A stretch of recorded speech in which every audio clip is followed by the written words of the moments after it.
8 കോഴി നമ്മൾ കട്ട് ചെയ്താണ് ഈ കാലുകൾ മാത്രം എടുത്തിട്ടുള്ളത്. ഇനി നമുക്ക് മസാല ഇട്ട് ഇതിനെങ്ങനെയാണ് ചെയ്യുന്നതെന്ന് നോക്കാം. ഇഞ്ചിയും വെളുത്തുള്ളിയും കൂടെ ചതച്ച് ഇതിനകത്ത് ചേർക്കും. ബാക്കിയുള്ള മസാലകളിട്ട് നമ്മൾ ആദ്യം ഇതിനെ വേവിക്കും. അപ്പോൾ ആദ്യം നമുക്ക് ഇഞ്ചി ചതയ്ക്കാം.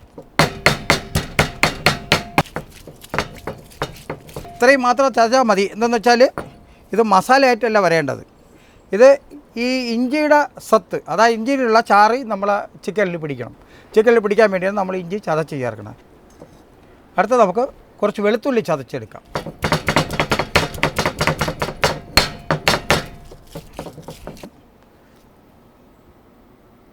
ഇനി നമുക്ക് ശകലം പച്ചമുളക്,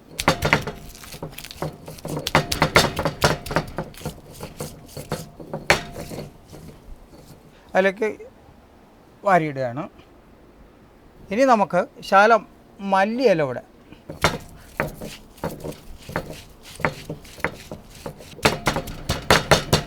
അപ്പോൾ ചതച്ച മല്ലിയില കൂടെ നമ്മളിതിലേക്ക് ഇടുകയാണ്.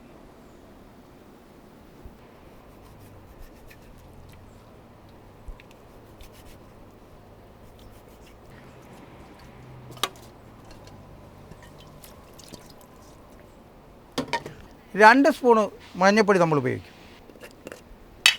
മുളക് പൊടി ഈ സ്പൂണിന് 1, 2, 3, 4, ഇതിന് 5 സ്പൂണ് മുളക് പൊടി ഉപയോഗിക്കും. അതുപോലെ മല്ലിപ്പൊടി 5 സ്പൂണ് നമ്മൾ ഉപയോഗിക്കും. മസാലയും കൂടെ ചേർക്കാം. 2 സ്പൂണ് മസാല ചേർത്ത്, പിന്നെ കുറച്ച് നമുക്ക് ഒരു 2 സ്പൂണ് കുരുമുളക് പൊടി, 1 സ്പൂൺ നിറയെ നമുക്ക് ഉപ്പ് ചേർക്കാം. ഇനി നമുക്കിത് മിക്സ് ചെയ്യാം.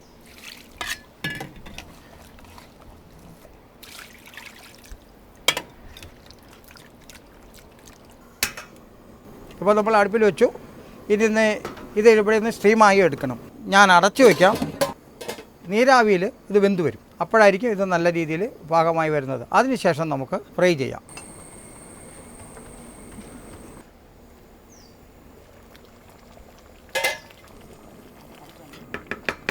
എൻ്റെ മണം വരുന്നതുകൊണ്ട് ചിക്കൻ ശരിയായി വെന്ത് കഴിഞ്ഞ് ഇനി നമുക്ക് ഫ്രൈ ചെയ്യാനുള്ള പരിപാടിയിലേക്ക് നീങ്ങാം.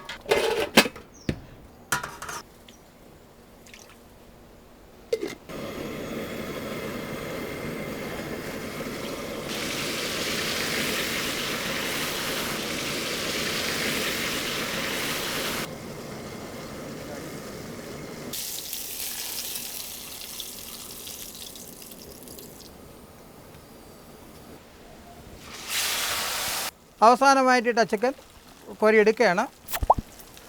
എടുത്തതിന് ശേഷം നമുക്ക് അടിപൊളിയായിട്ട് കഴിക്കാം.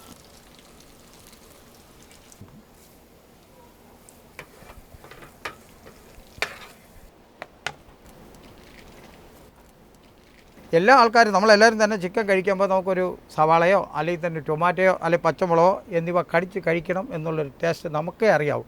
ആ രുചി. Chicken fry ready.